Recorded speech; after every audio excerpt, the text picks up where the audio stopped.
Chiro Hustle. Sit back and learn from the greatest influencers in the profession on the world's #1 chiropractic podcast. Before we dive into this powerful episode, please remember to subscribe to our channels and give us a 5-star rating on iTunes to continue hustling.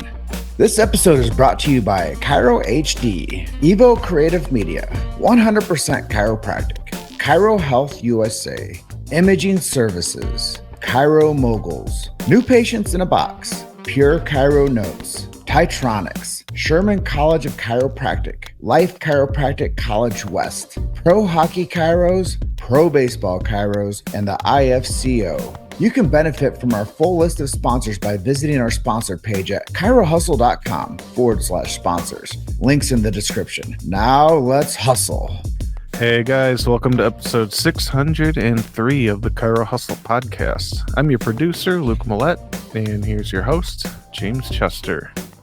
So today we have the opportunity of interviewing Dr. Mark Romano. And if you want to hear about the mission and vision of chiropractic, stay tuned. Welcome back. This is another episode of the Chiro Hustle podcast. We're coming in hot tonight with Mark Romano, coming in from Mississippi. Yes. And I'm in the beautiful state of Colorado.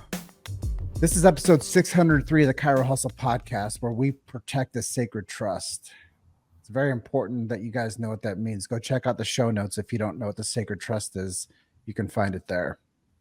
Yes. And I'm going to let you know the big why. Why do we do what we do over here at Chiro Hustle? Well, freedom of speech is essential. It's essential. You know, I was interviewing a guy today from Canada, and he's like, yeah, I wish we had freedom of speech too. And I said, well, we hold that down for chiropractors on Chiro Hustle. We've never censored anyone. And us as a show, I know what it's like to be shadow banned. I know what it's like to be like, there's one person watching this right now, Mark. Yes. There used to be 60 people watching our live broadcasts.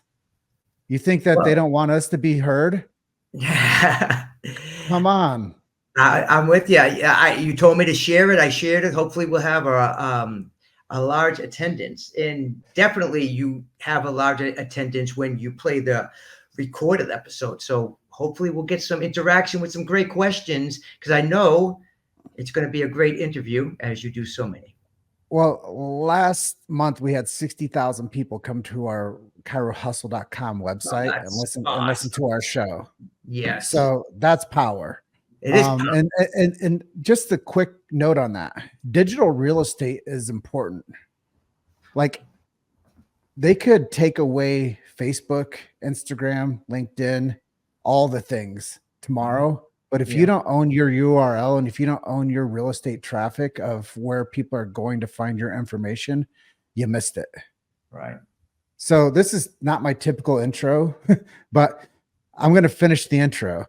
Medical freedom, family health freedom.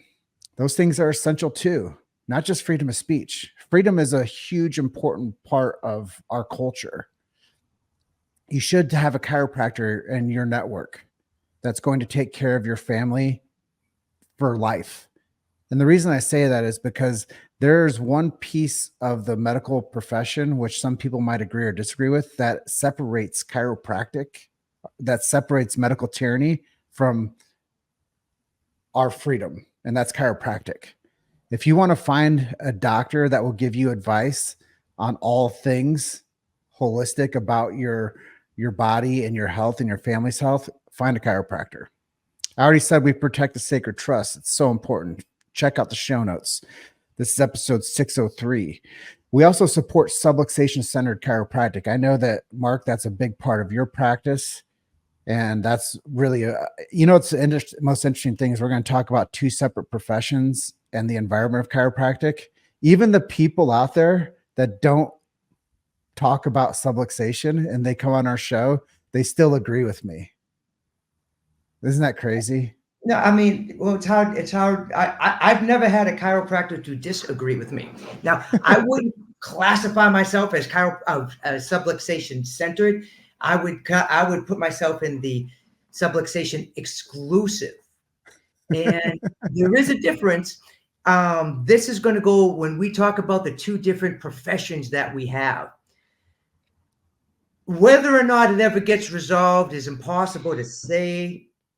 Jim, but these interviews and the topics we're going to talk about, they are a bit polarizing, but they are conversations that need to happen so we can have a better understanding of our identity as a profession. Because as you know, it is the crucible of criticism and fire that tests ideas to see if they're worthy. And without the tool of debate, we don't know if our argument, if our philosophy, if our logic holds water. So the last part of my intro, this is the longest intro in the world, is as a show, we support innate intelligence and universal intelligence. And the reason I say that so that it's so necessary for people to hear this intro the way that we produce it, yes, sir, is because it was 2016. I was traveling around our documentary that we made called Chiropractic, the documentary. If you guys want the links to it, send me a message. I'll send you the links to our 2 documentaries. But I was traveling it through Europe, and we were showing it at different colleges over there. And they said, there's 2 things that you can't say to our students at one of these colleges: innate intelligence and universal intelligence. And I said, okay, so just to get the whole thing going here, your school asked me not to say 2 things to you, so I'll get this out of the way. yeah, Universal intelligence and innate intelligence. And I said to them the things that I was talking about as a non-chiropractor, and the students were so thankful. They never asked me back, but the students that night were so thankful, students were, yes, like almost to tears, yeah, that somebody actually stepped into the face and onto that campus and said something that mattered. right. And then I talked for 10, 15 more minutes, and we showed our movie. And yeah, anyways, Awesome. I say that stuff because I see a lot of the institutions and a lot of the people that the groups that hand out diplomas that are taking chiropractic out of chiropractic. Mhm.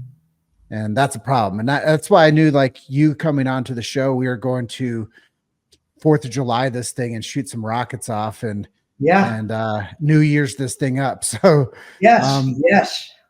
So the 3 things we're going to talk about is the purpose of chiropractic, the environment of chiropractic, and the 2 separate professions in one, and then the why of chiropractic and the mission and vision. So let's just jump right into this one. Topic 1, the purpose.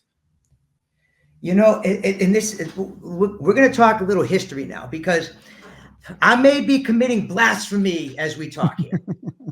I have the privilege of standing on the shoulders of chiropractic greats from the beginning and inception of the profession, from Dee Palmer, BJ Palmer, David Palmer, Vicky Palmer, personal friends with Reggie Gold and conversations with J. Clay Thompson, Fred Barge.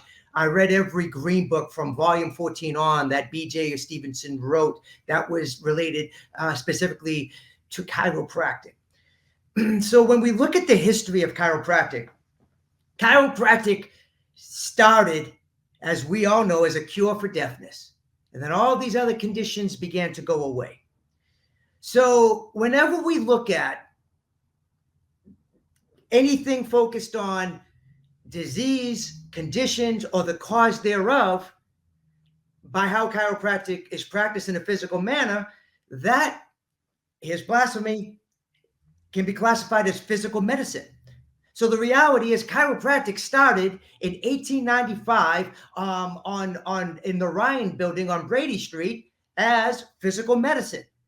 And it was perpetuated as physical medicine until in the 1950s, a young student just graduated. BJ Palmer was still there in and out of school between there and Sarasota, Florida. And his name was Reggie Gold. And when Reggie got out of school, and he was in practice, upper cervical guy, and I was upper cervical, leaving Palmer as well. Chiropractic can grow another arm back and all these things. What Reggie realized, like what I realized, what most chiropractors, or every chiropractor, if they're honest, realizes, is that not everybody gets well under chiropractic, and not everybody stays well under chiropractic.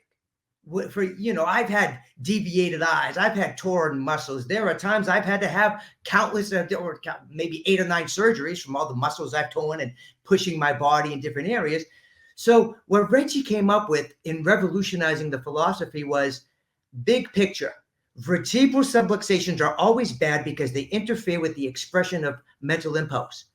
That in and of itself is the only justification. And when we say it, the only totally honest thing we can say about chiropractic is simple, that everybody is better when vertebral subluxations have been adjusted. Everybody is better off. We don't know what physiological functions are going to improve. We don't even know what physiological components the vertebral subluxation affects. So rather than saying chiropractic gets sick people well and keeps the well from getting sick, which is not a true statement at all, we can say that vertebral subluxations are always bad and their adjustment is always good. So when we come to the why of chiropractic, and the why, as Simon Sinek will tell you, is everything from the past. So yes, Stevenson defines chiropractic as the philosophy, science, and art of things natural, a system of adjusting the segments of the spinal column by hand only for the correction of the cause of disease. There are so many flaws in that definition.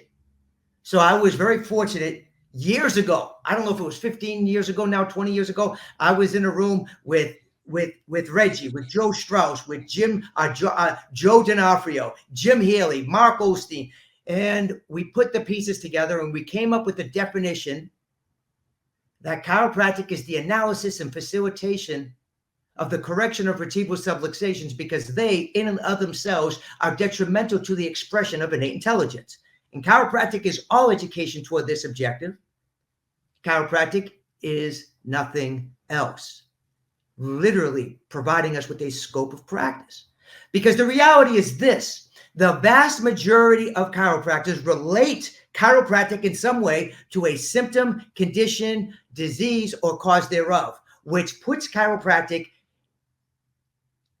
inevitably and unequivocally in the realm of physical medicine, which limits us to symptoms, conditions, and diseases that may or may not get well. Therefore, chiropractic can fail. So that, has limited us as a profession. We, all the research and all that's what's taught at every school, and they have to teach it because of the CCE, which the schools put in charge, puts us in the realm of physical medicine. And if we are going to truly reach the world, we must understand that the understanding of chiropractic philosophy in 1895, in 1927, in 1935, in 1961, when BJ died, to today has evolved. And unless we evolve as a profession, we're going to fight battles, as we were talking before we started the interview, that make no sense. There is minimal return on investment. Medicine is not the enemy. Ignorance is the enemy. So the vast majority of chiropractors who are calling themselves straight chiropractors are in the realm of physical medicine.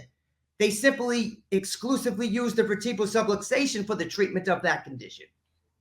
Where if we would say, look, vertebral subluxations are unbelievably bad. They're not the only entity or condition that can go wrong with the body. That is a limitation of matter. And chiropractic is not the only thing people need to have a strong, productive quality of life. It's just that chiropractic and the vertebral subluxation is the exclusive job of the chiropractor.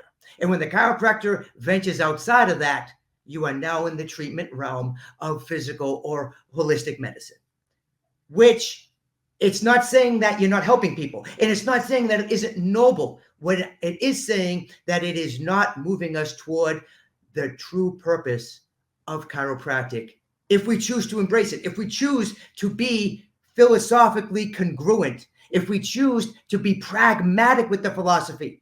And I'm going to tell you, Jim, if philosophy is not pragmatic, if philosophy cannot be utilized every single day in practice, if philosophy has limitation, then that philosophy is garbage.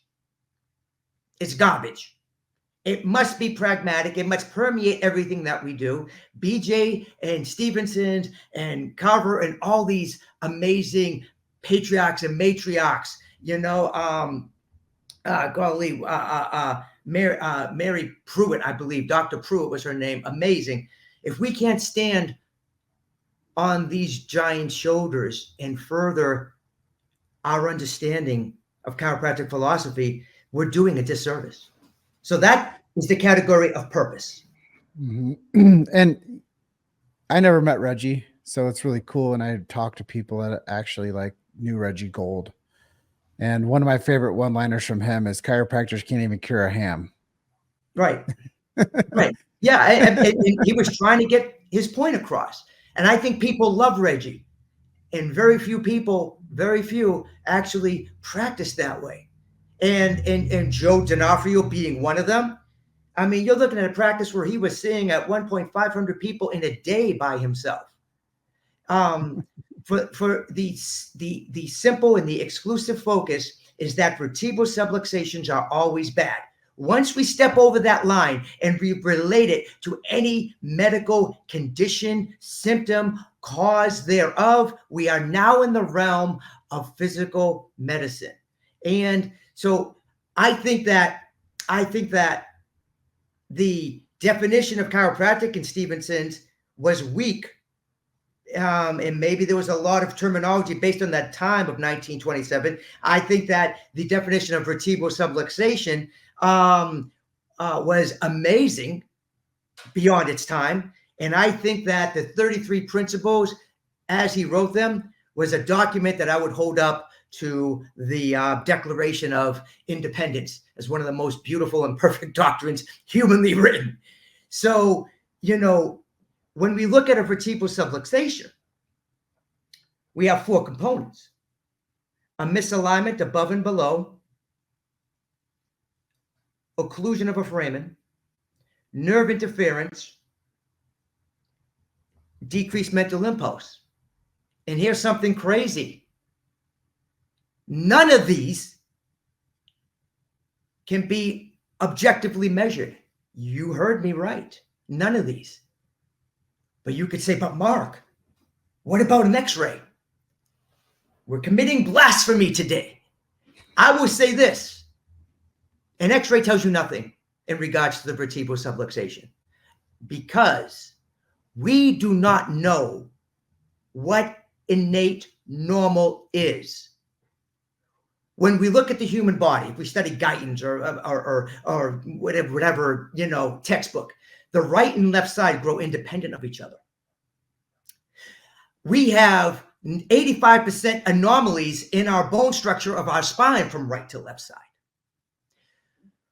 You have geometric straight, what we would call geometrically normal. Nobody has a straight spine, I would venture to say, because we're one-sided dominant and our right and left side grow independent of each other. We have innate normal. And the only entity that knows what innate normal is that beautiful term that you used at the beginning of our podcast, is innate intelligence. So yes, an X-ray can tell us that something is not straight.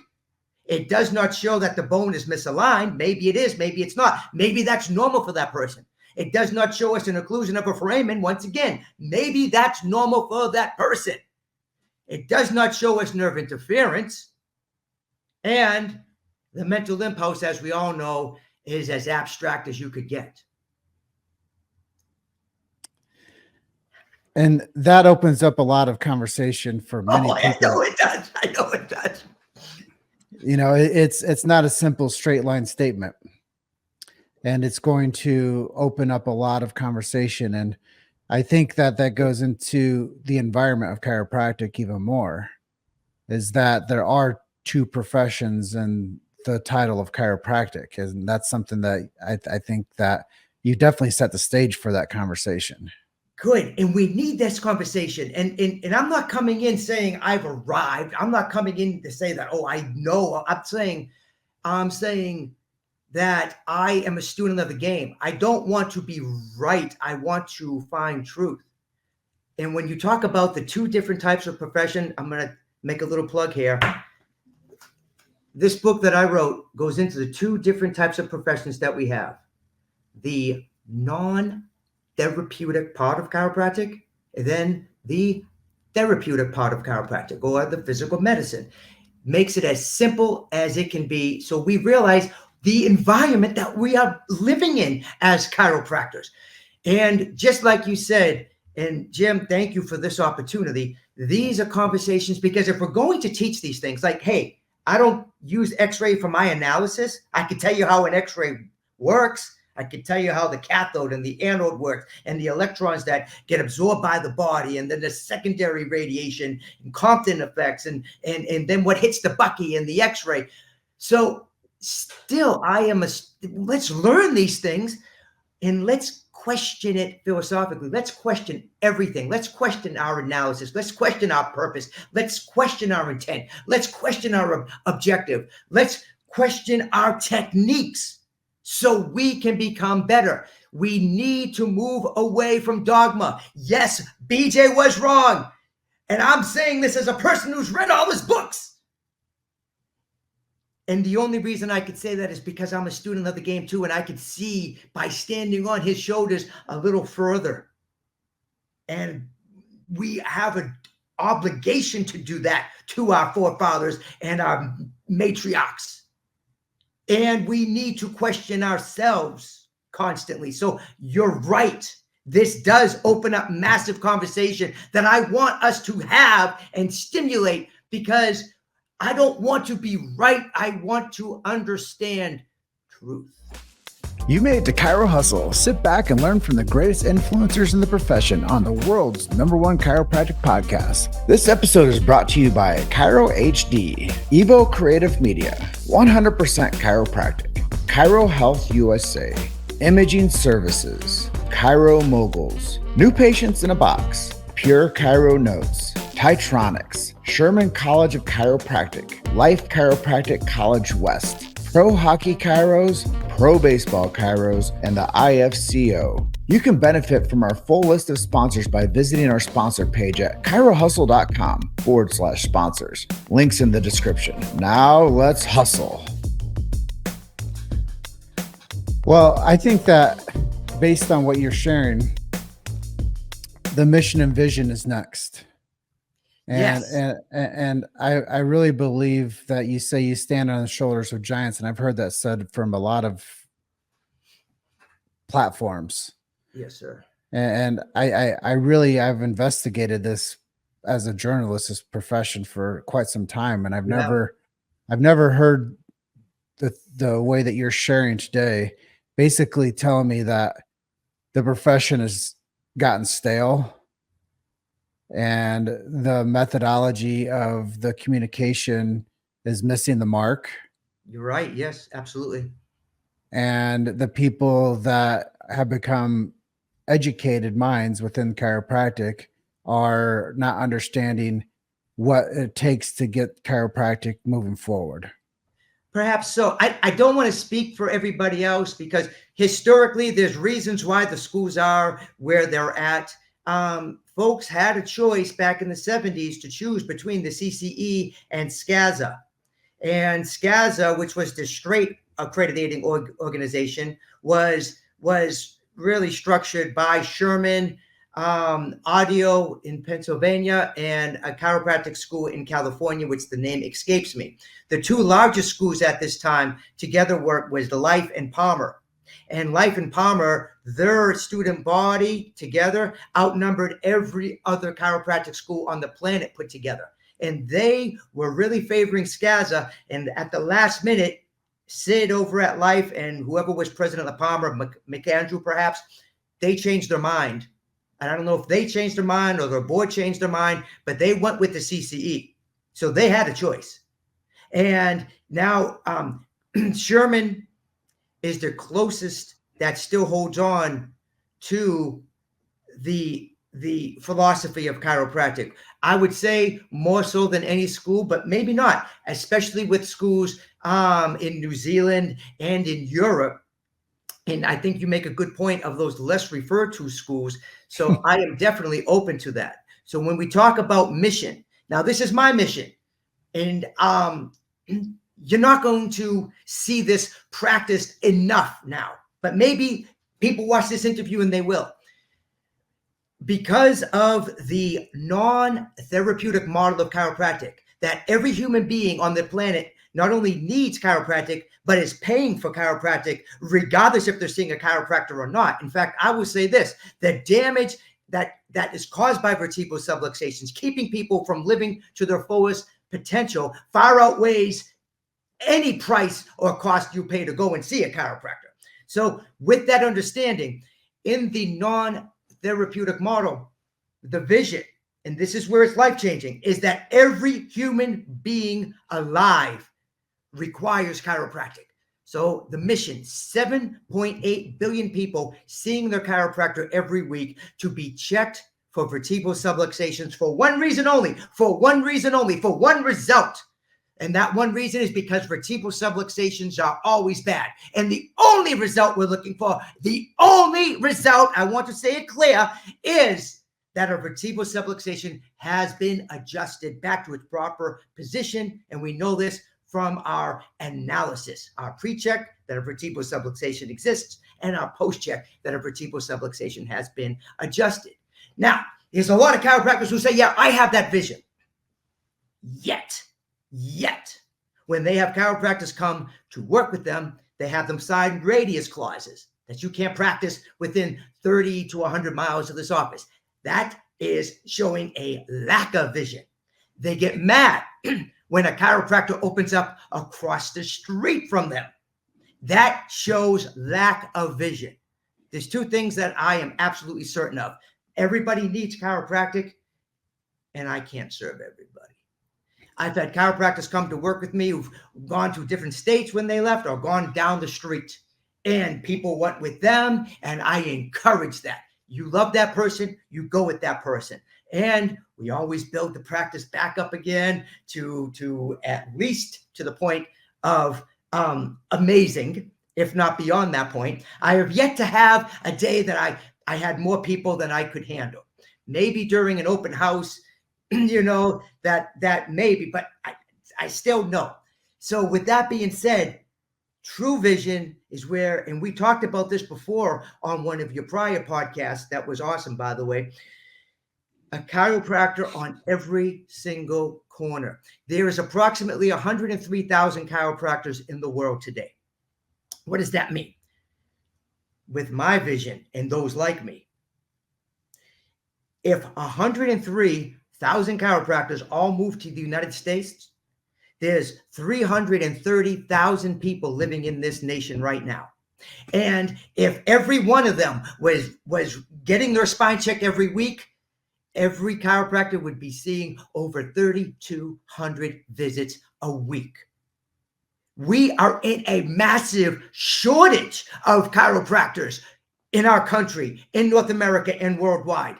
With my vision. Any other vision? Chiropractors get real possessive. They come up with radius clauses. They start to take ownership of the people in their community. That is a lack of vision.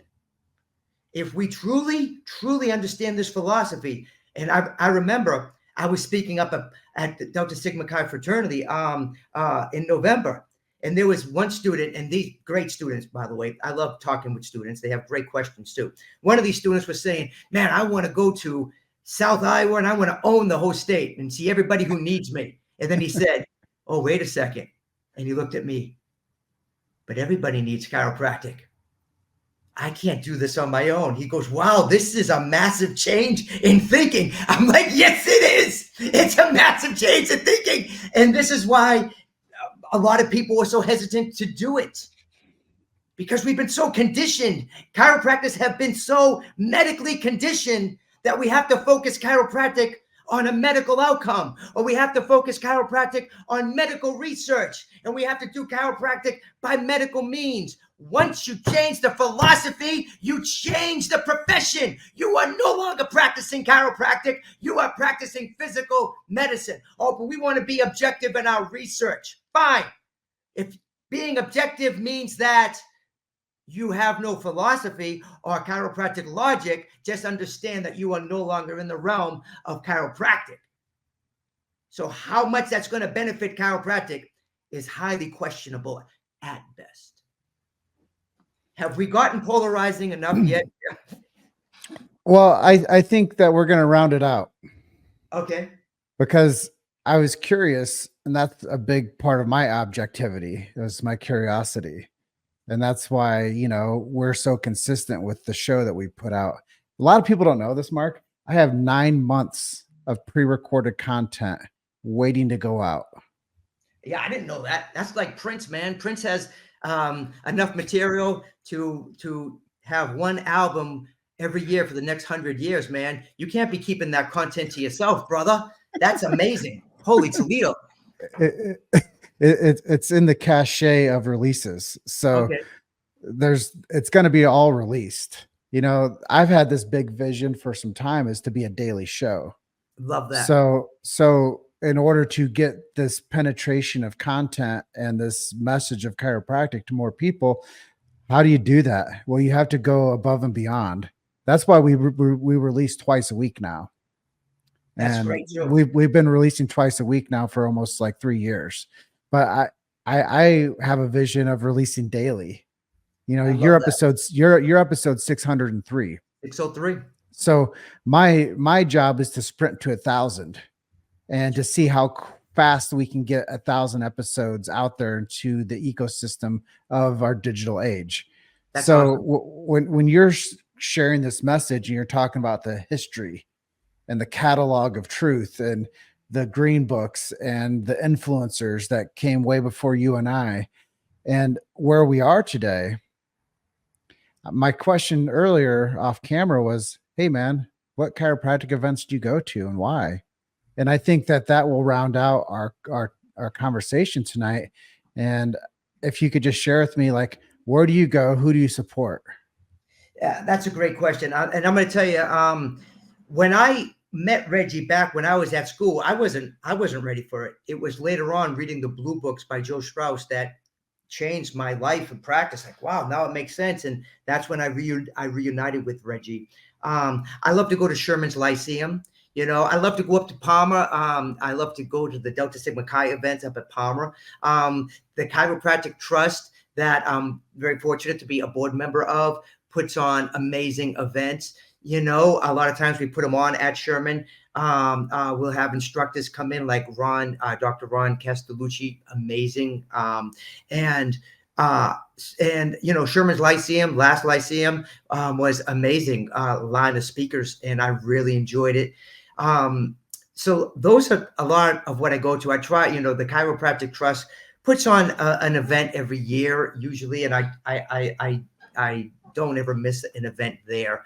And you know, Claude Lessard, who took over the Blue Books, who recently made two blue books. One is Chiropractic Basic Science, which looks at, you know, the 33 principles and the normal complete cycle as the basic science, and being in practice as the applied science, and Chiropractic Timed Out, where we're looking at a deeper understanding of the 33 principles. So I've enjoyed those reads. They look like small books, you know, kind of like this does, but the information packed in there is life-changing. And just like you're saying, you get the best podcast going in chiropractic, and I would love to see this be a daily thing. I'd love for you to have live studio chats, you know, like Patrick Bet-David. I'm sure you know who Patrick is, or like how Grant Cardone does his lunchtime, you know, studio where he takes live calls. And I know my associate, Dr. Blythe Peoples, actually met you at a 10X convention, which is how our relationship got started. So very thankful for that. And that's been probably about 6 or 7 years ago. You know, consistency. A Grant Cardone quote that I love Best known beats best every day. Yes. And we have become the best known. There's no And, doubt about it. you know, it really stuck to me about 4 years ago. We were 2.5 years in, and I thought we had done something really awesome. And I get a call from Dave Major, who's probably the greatest chiropractic salesman that I've ever met. Uh-huh. And he said, "Good job, Jimmy. You made it household." He goes, "Every chiropractor that I talk to, they know about you. You done it." I love that. You know, and it's like a proud moment for me because I never shared like this intimate stuff. I've never made the show about me one day. I've always made it about chiropractic. I Yeah. might be like the charismatic leader that does all the like the posting and all the engagement, but really social media was like a game to me. I was like, how can I gamify chiropractic into the news feed, into the scroll of the regular person? Love that. And that was always my impetus around why we do what we do here. But then I started to realize that our freedoms were being infringed upon. And the truth of the things that were philosophically sound in my heart, like freedom of speech and medical freedom, were starting to get eroded. Yeah. And I was like, well, we have to step up even more. Yeah. Like we have to be more loud and proud with a purpose than I've ever been before. Right. So that's why I really believe that these cultural conversations that we have about what chiropractic is, there might be some kid right now that's 4 years old that's scrolling on YouTube that finds episode 47 of You and I from 5 years ago that says, "Dad, I want to be a chiropractor." Yes. Or the database of the 600 episodes that some teenager that feels lost and suicidal and afraid says, "Mom, I need to go see a chiropractor." Yes. Because it wasn't about their pain. It was about their disconnection from themselves. Mm-hmm. And I think that there's a bigger platform and bigger purpose of what this show means, not just for me. I could have walked away 600 episodes ago. Right. But I said, if I just stay consistent with this, it's not about the amount of money that I make from this at all. It's about the lives that we save and impact long term.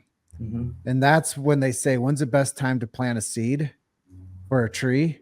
Yeah. 20 years ago or today? Today. Yeah. And I'll close out by telling people, if we all paddle the boat together the same direction for chiropractic, we get further. If I paddle one way, Mark, and you paddle the other way, we go in circles. You're exactly right. And if we want to stop this circle of despair and confusion, we have to start paddling the same direction. So the clarification of two separate professions under one title was huge. And people need to understand that they can practice the way they want to in their scope of influence. That's right. For sure. Yes. But get involved and do it better. Right. And get involved and don't hide behind somebody else. Like stand in the front lines and say, I do it this way for this purpose, and don't hide. Right. Like that's my biggest thing is what you did today was you stood into it. You stood in the gap and you said, these are the purposes I believe in. Right. This is the why of chiropractic and why I do what I do. There's not many people that have the cojones to do that. So I applaud you and I thank you for being episode 603 and speaking some truth to this profession. Thank you. That's very kind. I applaud you for your consistency and commitment. And this is just fun, brother, because like we said, these conversations will make us all better. And at times they may be difficult and they will be difficult. And man, that adversity is what makes us stronger and clarifies things. You know, BJ Palmer's one of his green books, Conflicts Clarified. And I really believe that the future is ours. And I got onto this wave with chiropractic working in an office 15 years ago. Yes, I remember. And I started interviewing patients on their testimonials about how their lives changed. And I was like, man, why doesn't everybody know about this? Because I would go down to the neighborhood bar in Arlington Heights, Illinois, where I was working, and I'd get some chicken wings and drink a beer. Now I'm 5 years sober, if anybody was curious. but I haven't drank alcohol in over 5 years now. But I'll tell you, when I'd go up there and I'd ask people if they knew what chiropractic was just at the bar, I'd be by myself. I'd ask the bartender, I'd ask people sitting there, and I'd have the conversation with them. Love that. And I was blown away how misinformed people were about the clinic I worked in 2 blocks away. Dude, your passion and your fire. I love what you're doing. I'd love for you to see you as a chiropractor, but also too, this may be your gift, bringing the awareness and the attention to chiropractic, which is vital to chiropractic, because it's a gift, and you have to have the passion for it. Let's get me on Joe Rogan. I'll blow that guy's mind. Bro, I would love for us to go on Joe Rogan. I would love for us to have a sit down, because Joe and I have a lot in common. We're both from the same part of the country. He grew up in Lowell. I grew up in Malden. We both had the same boxing coach. I'll tell you what I think happened. I think Joe went to a chiropractor for a year that was practicing physical medicine, that made some promises, or would say that, hey, we can treat this condition, that condition, this disc, and it didn't go away. And I think it made Joe sour.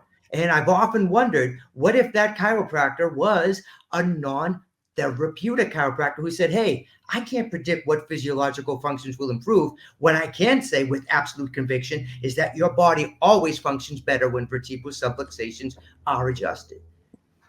Amen. Dr. Mark, if people want your book, where do we send them to? You can find it on Amazon, or you could message me or call me. My email is markromano5234@gmail.com. I'm going to write it down right here in the comments. Amazon, check out the book, markromano5234@gmail.com. Send him a message. Yes. Hey, man, I appreciate you being on with us today. You're episode 603 of the Chiro Hustle podcast. I'm going to close out by telling everyone, like I always do, you're just one story away. Keep hustling. I'll see you guys on the next episode. Bye for now. See you, Mark. See you, brother. Great job as always. Bye-bye. Thanks for listening to Chiro Hustle.